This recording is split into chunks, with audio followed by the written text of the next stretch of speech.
outro destaque que envolve, inclusive, o deputado Nicolas Ferreira, porque um outro deputado federal, Eros Biondini, do PL de Minas Gerais, ele apresentou uma PEC que tem o objetivo de diminuir a idade mínima de elegibilidade a vários cargos políticos no Brasil, entre eles o de presidente da República. Caso seja aprovada, essa medida poderá abrir a possibilidade de que Nicolas Ferreira seja candidato ao Planalto em 26. Atualmente, a Constituição estabelece que a idade mínima para que uma pessoa seja candidata a presidente da República é de 35 anos.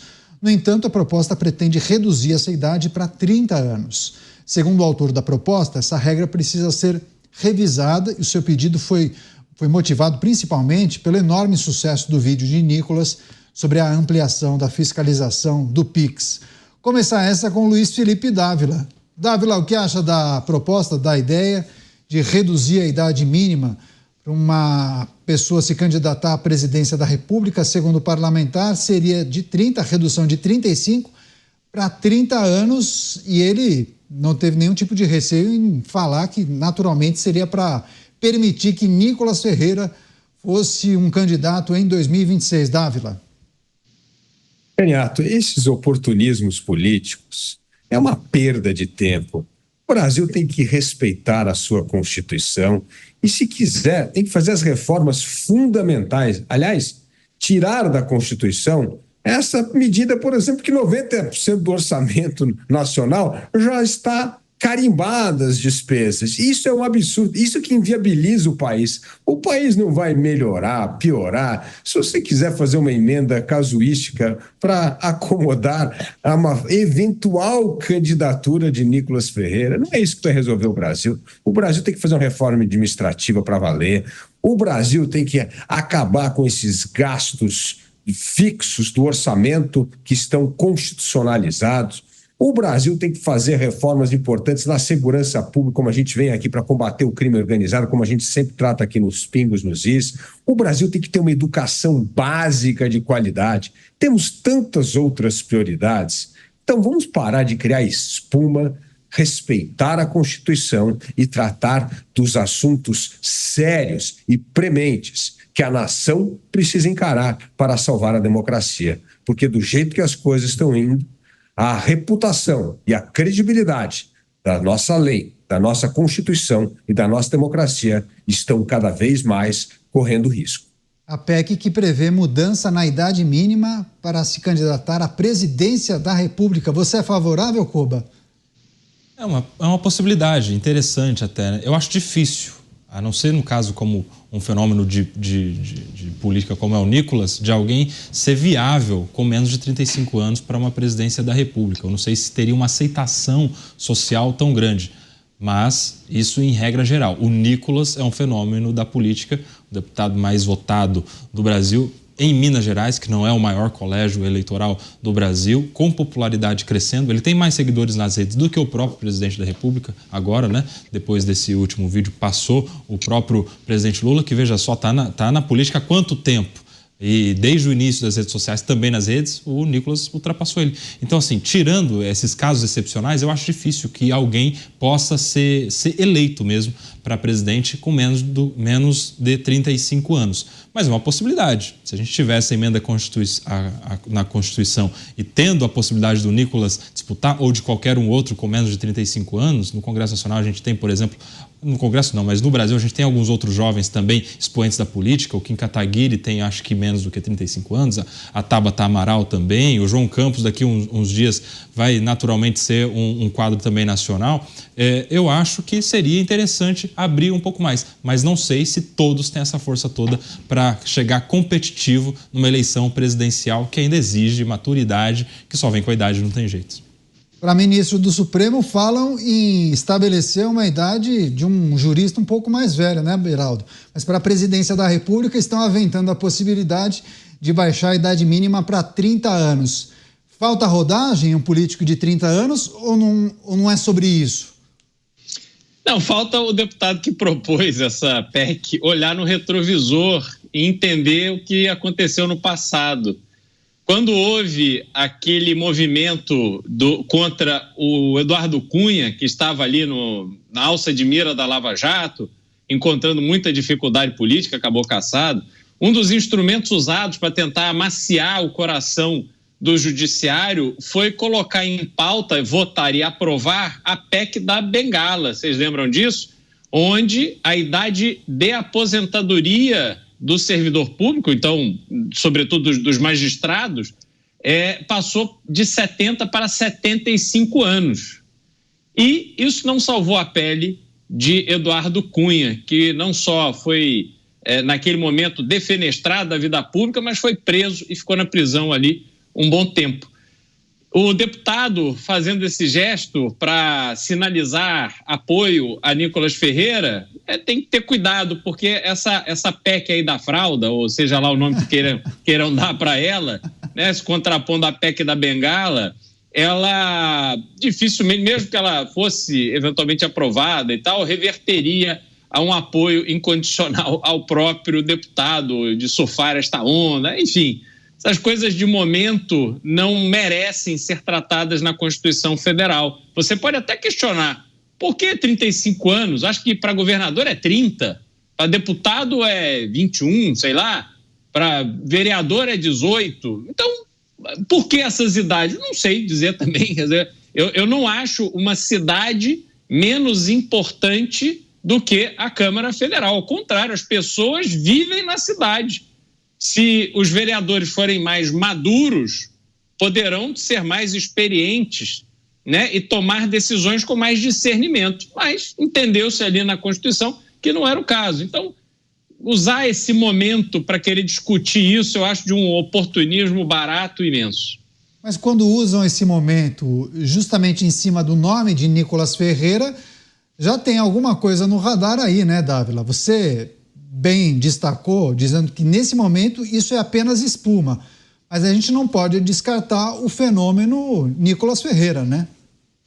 Não, de forma alguma. É um deputado mais bem votado, um deputado que continua se expondo de uma forma que só engrandece o seu nome, é óbvio, mas tem uma longa carreira pela frente, sabe? Nós temos aí um talento no tênis agora de 18 anos, todo mundo já quer transformar o cara no próximo Djokovic. Calma, vai jogar, o João Ferreira tá aí, tá vencendo cada vez mais torneio, ganhando, é assim que é. Você ganha musculatura, você ganha experiência. E a carreira de Nicolas Ferreira tem um futuro promissor, mas ainda tem algumas etapas a ser cumpridas.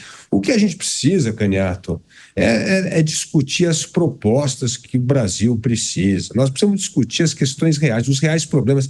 Veja só, o que faz uma democracia forte é a preservação da ordem, é a credibilidade do Estado democrático e direito e é, por exemplo, uma educação básica de qualidade. São três coisas fundamentais. Se o Estado não é capaz de manter a ordem, como é o caso do Brasil, que tem um dos piores indicadores de criminalidade do mundo, se o Estado democrático e direito vive um descrédito imenso, como mensurou o World Justice Project, coloca o Brasil entre uma das piores posições, principalmente da imparcialidade da justiça. E se nós temos uma das piores educações públicas do mundo, como é que nós vamos começar a pensar em idade parlamentar, mexer na Constituição? Nós não estamos tratando das questões vitais para a sobrevivência da democracia, para a credibilidade da democracia. Não existe democracia sem Estado democrático e direito, sem um governo capaz de manter a ordem e sem um país capaz de dar uma educação básica de qualidade. Sem essas três coisas, não existe democracia. Então, ou nós tratamos das coisas prioritárias do país, ou nós vamos ficar criando aqui um meme de um político atrás do outro que não vai resolver o problema. O Brasil está há 20 anos sequestrado pelo populismo. Esses problemas só agravaram a questão da desordem por causa da segurança pública, a degeneração do Estado democrático e direito e a péssima qualidade da educação pública. Como é que nós vamos ter democracia desse jeito? Então, nós temos de parar de criar espuma e tratar dos reais problemas da sociedade brasileira. Caso contrário, nós vamos ver a democracia cada vez mais caindo no descrédito. E isso é um desastre para o país. Agora, sabemos da dificuldade de avançar com uma proposta de emenda à Constituição como essa, né, Kobayashi? Mas é preciso também refletir sobre os muitos nomes que vêm sendo produzidos pelos grupos liberais conservadores da nossa política. E a gente não observa o mesmo movimento nos grupos progressistas, nos partidos mais à esquerda. Por que esse fenômeno? Você acha que é a obra de Jair Bolsonaro, que conseguiu identificar lideranças e acabou tentando estimular o trabalho dessas pessoas nos estados, desses políticos? Ou, na verdade, isso tem muito mais a ver com a indignação de parte da população, com o que viu e constatou em administrações progressistas, e aí essa população acabou jogando todas as fichas em lideranças mais conservadoras? Você sabe que essa é uma questão muito interessante, Caniato, porque se a gente for na base das informações, o indicativo seria outro, porque os mais jovens votam um pouco mais à esquerda do que à direita. Se a gente pega o resultado das eleições em relação a Lula e Bolsonaro, por exemplo, nas últimas eleições presidenciais, aqui em São Paulo também, a gente tem esse recorte bem feito em eleições municipais, nas pesquisas, é claro, né, porque no voto não dá para saber, mas nas pesquisas isso é muito bem indicado, mas a gente não vê isso se convertendo em lideranças, né? A gente tem as lideranças mais à direita. A gente vê, por exemplo, o resultado aqui em São Paulo da última eleição municipal, em que os jovens eleitos foram jovens à direita e não jovens à esquerda, apesar das pesquisas apontarem a votação jovem mais para o campo progressista. Essa é uma questão muito interessante. Talvez a resposta esteja na utilização das redes sociais, porque apesar das pessoas mais jovens pensarem um pouco mais à esquerda, a direita ocupa mais esse campo e com os jovens que têm sabido aproveitar esse mecanismo de divulgação, de crítica, de opinião, que no final das contas depois vira voto. O Nicolas lá atrás, se a gente pegar o início da sua carreira política, foi justamente como um influencer, alguém das redes sociais fazendo críticas à foi eleito para vereança, não foi? Exato, foi vereador de Belo Horizonte antes de ser depois eleito deputado federal. Aqui em São Paulo a gente vê, por exemplo, algumas pessoas nesse mesmo caminho e no Brasil todo também. Pois é, o Pavanato, inclusive, que participou de vários programas com a gente aqui na Jovem Pan, um fenômeno das redes sociais, acabou sendo o vereador mais votado aqui para a Câmara Municipal de São Paulo. Tem mais a ver com as redes sociais? É a forma como esses jovens políticos acabam se utilizando das redes sociais, mas também tem o fator Bolsonaro, né, Beraldo?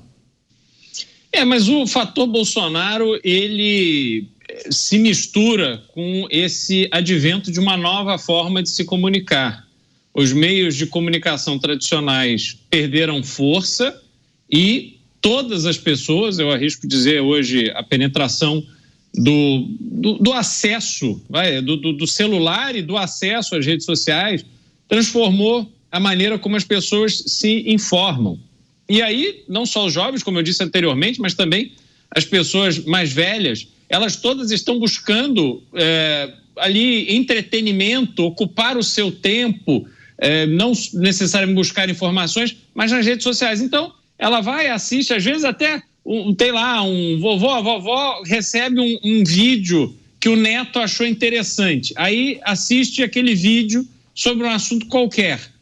Terminou aquele vídeo, a própria rede social já começa um próximo vídeo, que pode ser de um assunto completamente diferente, inclusive um vídeo sobre política. E quando você tem esses influenciadores que fazem conteúdo para a internet, que geram muito engajamento, e obviamente existe uma técnica para isso, e eles são exímios conhecedores desta técnica, então aquele vídeo vai aparecendo para cada vez mais pessoas.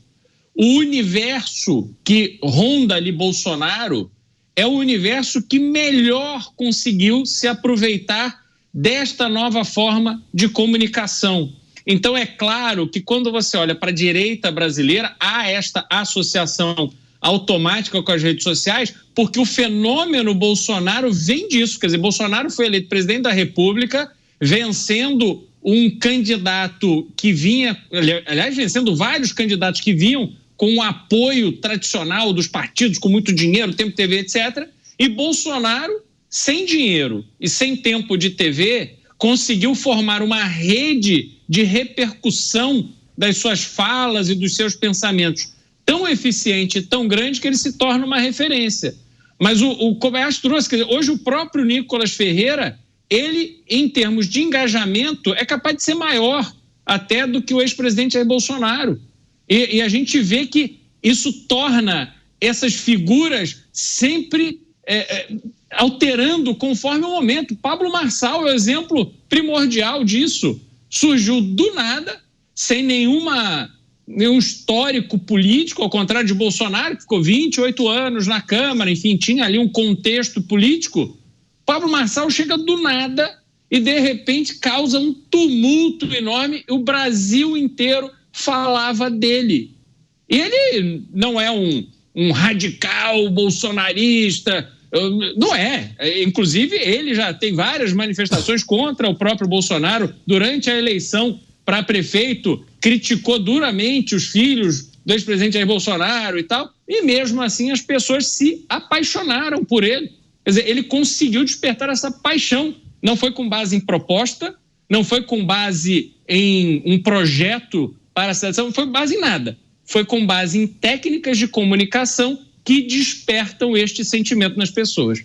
Interessante isso, né? Não foi com base nas propostas, mas foi com base no engajamento que em poucos meses o Pablo Marçal, exemplo dado nessa parte final do comentário do Beraldo, se tornou um player praticamente nacional, né, Dávila? Isso aumenta muito a responsabilidade do eleitor, né?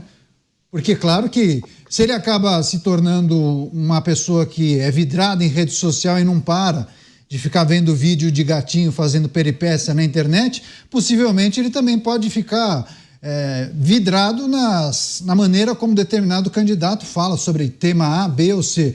Então aumenta a responsabilidade do eleitor para não cair nessas arapucas, né? Com certeza. Mas eu acho que tem uma grande diferença entre o que está acontecendo na direita e na esquerda. Na direita é isso mesmo, a direita sabe usar melhor as redes sociais.